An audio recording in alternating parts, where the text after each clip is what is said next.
والصلاة والسلام على من لا نبي بعده وعلى آله وصحبه ومن تبع هديه أما بعد فاتقوا الله عباد الله.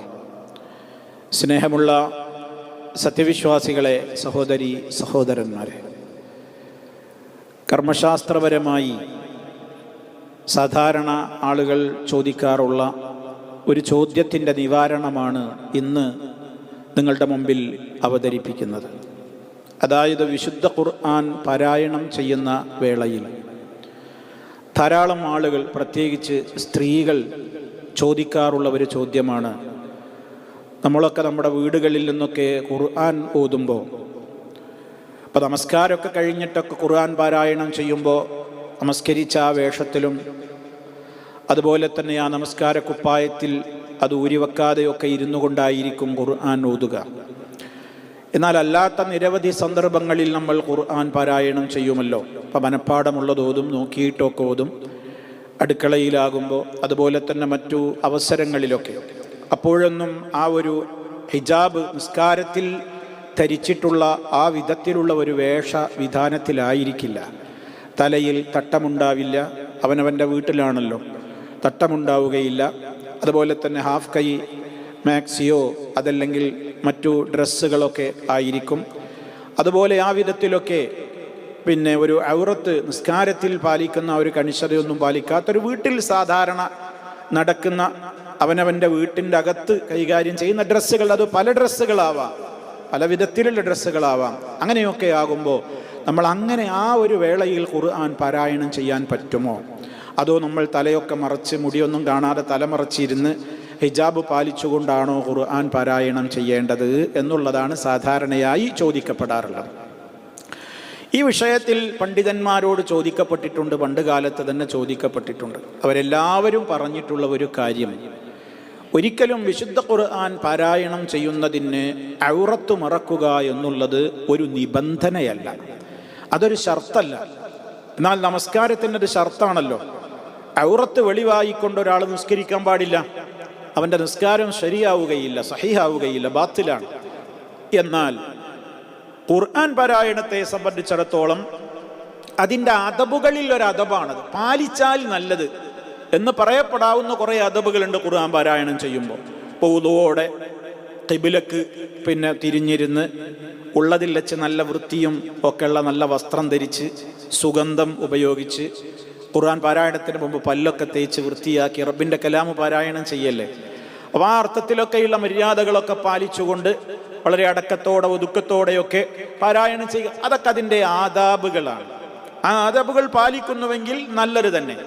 എന്നാൽ ഒരാളത് പാലിക്കുന്നില്ല, ഇങ്ങനെ ചില സന്ദർഭങ്ങളിൽ അങ്ങനെ, ഇപ്പം എല്ലാ സമയത്തും അങ്ങനെ പറ്റൂലല്ലോ. അവനവരെ വീട്ടിലാകുമ്പോൾ എപ്പോഴും പോയിട്ട് ആ രൂപത്തിലൊന്നും ആ ആദാബുകളൊന്നും പാലിക്കാൻ പലപ്പോഴും പറ്റില്ലല്ലോ.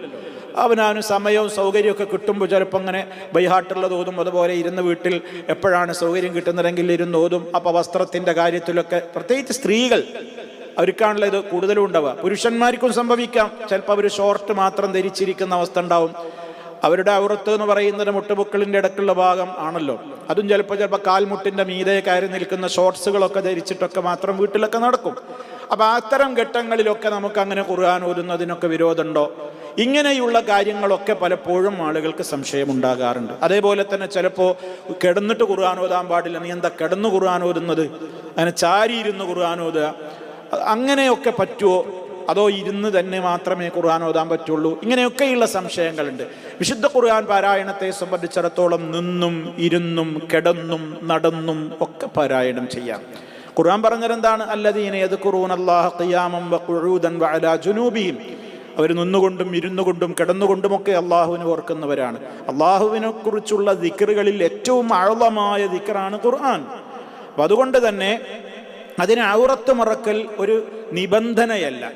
അപ്പം അതുകൊണ്ട് ഔറത്ത് മറക്കാതെ തന്നെ തല തുറന്നിട്ടുകൊണ്ട് തന്നെ ആ രൂപത്തിൽ അങ്ങനെയുള്ള ഒരു വേഷവിധാനത്തിൽ തന്നെ സ്ത്രീകൾ ഖുർആൻ പാരായണം ചെയ്യുകയാണെങ്കിൽ അതിലൊരു തെറ്റുമില്ല, അത് അനുവദിക്കപ്പെട്ട ഒരു കാര്യമാണ്.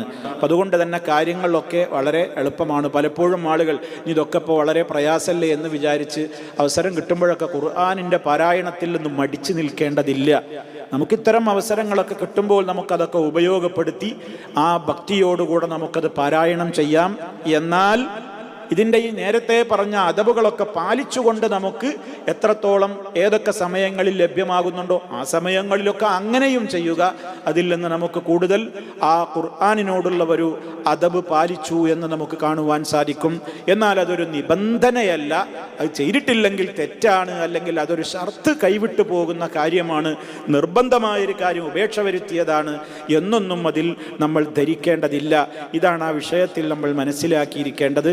അതുകൊണ്ട് തന്നെ വിശുദ്ധ ഖുർആനിൻ്റെ പാരായണം നമുക്ക് കിട്ടുന്ന വേളകളിലെല്ലാം ഈ മര്യാദകൾ പാലിച്ചുകൊണ്ട് നമ്മൾ കൃത്യമായി നിർവഹിക്കണം.